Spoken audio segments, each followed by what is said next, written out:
because I feel 100%, and I'm ready to put on a show. Well, that's definitely a fight that we're all looking forward to. We're definitely excited to tune into that. But let me bring it back a bit. You mentioned signing with Top Rank. Yeah. There's rumors around that before you made a decision to go with Top Rank, that Mayweather had tried adding you to his stable. Can you talk to us a little bit about that? Yeah, well, many people got in contact. I was going to Vegas and stuff, and I was invited to the show, but I didn't bother going because I was actually going to Vegas to meet with Top Rank, and I could have went and stuff, but I believe for me, the way Mayweather's fighters and PBC fighters move would not be beneficial for me because I'm an Irish guy, and I'd be probably mainly on the East Coast and also in Ireland and the UK. So I don't think the demographic of it would have worked out for me, and I just went, listen, it's not for me. I listened to Top Rank's game plan. I listened to many promoters' game plans about what they would do, and Top Rank come up trumps. They says, what about making your debut on St. Patrick's Day in Madison Square Garden? You as the main event in a 6-round fight, and I says, wow, really? Can you actually do that? So the fact that they could do that, I was just like, where's the contract? Let me sign now. Also, listen, I was obviously paid well and stuff too, which is very important. So everything kind of worked out well with him. Well, you mentioned St. Patrick's Day, so can we say that fans can expect for you to fight at the Garden every St. Patty's weekend? Yeah, well, it was booked from my debut for 5 years, so we still got another few years before things may change up. But I think I could be there for the foreseeable. No, I have to say, your debut was probably the craziest debut I've ever seen. I was actually there live. Yeah. The crowd, I've never seen that before. You had Conor McGregor there. You had all these Irish people going crazy. And it was like somebody was fighting for a world title in their pro debut. And can we expect that same? Can we expect that same atmosphere, or even bigger, when you fight on the 14th?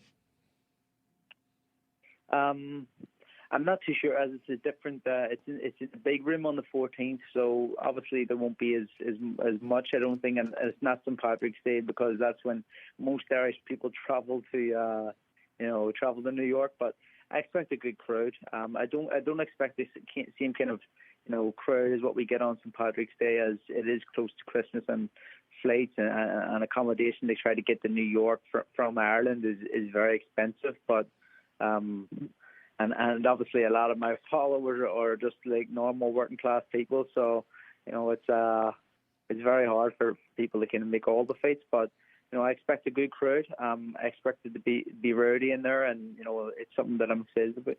Now, Michael, you're coming off of a TKO win over Diego Alberto Ruiz in front of 10,000 of your hometown fans in Belfast, August 3rd. How does fighting in Ireland compare to fighting in New York City? You can't really compare them because, Ireland is my home. But fighting in New York, for me, is also home. It's my home from home. It's where I box most as a professional. And the atmospheres I kind of get are very, very similar. Though the fight I boxed just there in August, which was an outdoor event, 10,000 people, was very, very special to me because I boxed in a park where I actually grew up, and we had a purposely built arena for the fight, and it was sold out. There was actually more than 10,000 people in there, and it was a special night. So it'll be very hard to top that one, but obviously, this one, could be en route to doing it.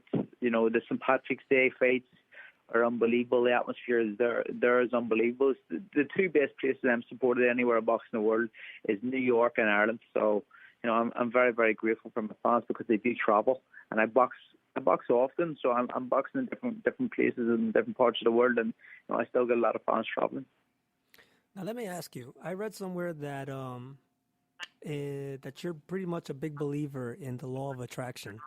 Let me ask you, what big fights have you visualized for yourself in your career? I've just visualized world titles and plenty of them. I don't visualize any face in particular until that face is my opponent on paper. Obviously I've visualized this one with Vladimir now for a long time because of what happened in Rio, and obviously the fight was due to fight August 3rd, but it didn't happen. So, he's been a familiar face in terms of what's going on, and I'm looking forward to facing him. And that is the only thing which is on my mind right now is December 14th. I love Christmas as well, but Christmas isn't even in my head at the minute. So it's not even. That's how focused I am on this. And I know I boxed last year around December 22nd, and I actually think my mind wasn't in the right place because I was really focused just on Christmas and not actually the fight. So I don't think I performed as well. But that's all part of the game. But I gotta ask you because I know you say in world titles, and one of your stablemates actually just won a world title in the same weight division as you. So I have to ask your thoughts on a potential matchup against Shakur Stevenson.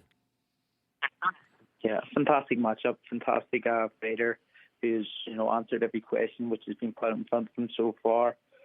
He's looking great. So if that's a fight which is going to happen next year, I'm ready. If he's the champion, whoever is the champion, whoever has the belts, I'm ready for anything. But as I say, at the minute I'm focused on December 14th, so I can't even take a peek ahead of what's to come. Totally understand. Well, that's amazing. I mean, is there anything else that you can tell the fans to expect for December 14th, other than a quick win, a quick knockout? I want to see a war. I expect a statement, and that's you could possibly expect a war. You could possibly expect a complete another masterclass in boxing, by just completely outboxing the guy if I want, or I can completely outfight the guy if I want. That's the kind of main film I'm getting with it. I'm ready for anything, but expect excitement. That's what I'll say. It will be exciting. And whether go ahead. Go ahead. Whether it lasts 3 rounds or whether it lasts 7 rounds or 10 rounds, whatever, it's going to be exciting. So after you beat your opponent on the 14th, are you going to flip him off? Yeah.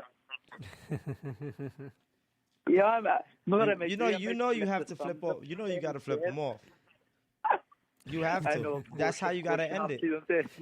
That's how you get your closure. How you got to end it. That's how you get your closure. I sign it off. I sign it off with a middle finger, flipped up, and then just give him a thumbs up at the same time. All right. So that's what I'm talking about. Yeah. Well, Michael, thank you so much for calling and taking part of the show this week. We're really excited to watch you fight. I can't wait. I cannot wait for that fight. You guys are going to steal the show that night. Thanks, Chris. Michael, we wish you the best of luck. Thank you, bro. And we hope to have you back on the show sooner rather than later. Of course. Thanks, guys, and I hope to see you in New York next week. Take care. Joining us now on the phone is one of the toughest and nicest guys in boxing, Dennis Hogan, who's moving up in weight and challenging Jamal Charlo for the WBC Middleweight Championship of the World this Saturday at the Barclays Center live on Showtime. Dennis, how are you? Yeah, very good. Thanks, mate. Dennis, how's it going, man? When did you arrive here to New York? So I'm flying up to New York tomorrow. So we're just finishing my last training session in Miami tomorrow morning, and we go straight to the airport. That's great. I mean, how was training camp for this fight? It's a big fight you have coming up. It's a big fight, yes, indeed. No, training's been unbelievable. I've rose to new heights in my training, and we've got a great game plan, and I am feeling very confident. So it's been an unbelievable camp. Would you say that this training camp here for this fight was a bit more intense than the Jaime Munguia fight? Oh yeah, for sure. I mean, I always keep a good maintenance level, but when we had 6 weeks' notice from the Munguia fight to getting in the ring, so I've known about this fight for at least 12 weeks. And, I mean, I can feel the difference, in terms of my fitness, because we had to push it and we had to move it fast to get up those rounds and to do it right and to still also do it without breaking down. But this time we had the time to creep it up nicely, so the body was getting used to it bit by bit by bit, and now I'm here and I'm ready to go. I'm fit for 12 full rounds of all-out action. Can you tell us a little bit about the sparring partners that you had for this training camp for this fight? I mean, so here in Miami, I've Rosado, who is challenging I'm trying to think the name now, but he's challenging for the super welterweight IBF. Is it Gabriel Rosado? Yes, that's nice. No, sorry, Jason, I think. Oh, but spelled a bit differently. oh. I got great rounds with him and Luis Arias there in Miami as well, and one other. But back in Australia, I've had sparring with Jeff Horn, Benny Mahoney, a couple of guys there as well, so Isaac Hardman. So I've had great sparring. I've had really, really good sparring, specific enough to Charlo as well, we feel. So it's all come together good. So what are your thoughts on the fight coming up on Saturday night? I mean, I'm ready for everything. After the last fight, we obviously a lot of things that we could have done a lot better. So we just got straight back to the drawing board after, and we kept working on them. And then this fight came up, and we worked together on a really good game plan, which Glenn has devised, and we've worked it for the past 12 weeks. So I'm feeling really good about it. I've taken nothing for granted. I know Charlo is a two-time world champion, and he's obviously deserves all of that, all the accolades. But this is my time now. I fully believe, and I'm ready to go. So now Charlo wants to make a statement and go 30-0. He stated that he's going to walk right into you, that he's going to give you exactly what you want, that you're not on his level, that he's coming to the Barclays Center to beat you down. How do you respond to that? I mean, this is just words again to me. I mean, whoa. It has absolutely no. It doesn't faze me in the slightest. It's just words. We get in there on fight night. It's different. He'll see that my movement is completely different to what he's used to. I don't know why he thinks that he can just do that, but I know that he's putting a lot of pressure on himself. He said the third round. I know him and Munguia said the fourth round, and after the fourth round went by and I was still good and gaining momentum, that brings people to a very dark place in their mind. So to call a third round knockout, I think he's doing me a great service. So I'm glad he did that, and I'll be ready to keep putting the pressure on as the rounds go on. So you're planning on an upset. What are your? How do you plan on doing that? What are your? What's your prediction for the fight? Well, after the last fight, we seen that I hit some good shots, but I didn't capitalize on doing that. So if we get a chance, I will be going in, to try and finish that. If I get a sniff of that, I'll be moving in. I've done the work. I'm fit as a fiddle. I can go when I need to, and I can go at high intensity for a longer time. Don't forget, I only had 6 weeks for the last fight. I've had over 12 for this one, so I've been able to increase my intensity a lot. And if that comes, I will be ready to take it. But again, you start off, you win every second of every round, and that's how I want to catch the judges' eye early in this fight. So they really are aware of me there. So if it does go to the scorecard, that obviously I can get the decision this time. Well, you mentioned scorecards and going to the decision. So basically, for your last fight against Munguia, it's fair to say that it was a controversial decision, and that had it been anywhere else, maybe the decision would have gone to you. Now, my question is, Charlo has basically made the Barclays Center his home stadium, basically. Do you feel like you're going to encounter difficulties in judging like you did with the Munguia fight in this fight? One of the things that will be in my favour, we're going to have the Irish and the Australians there, and that support base makes a lot of noise. And, that always makes a deciding factor, because the judges are sitting there watching a fight, and when I land a fight, you're going to hear a big atmosphere rise every single time.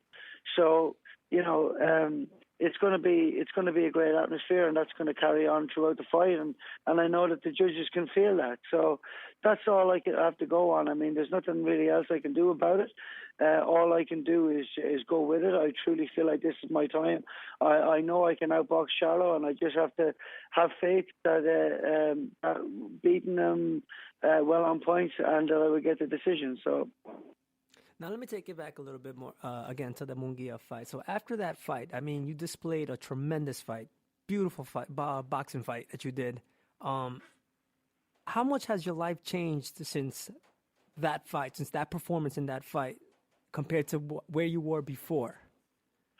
Yeah, I mean, there's a lot of interest in me after this fight, and we had a couple of offers from different promoters and stuff. So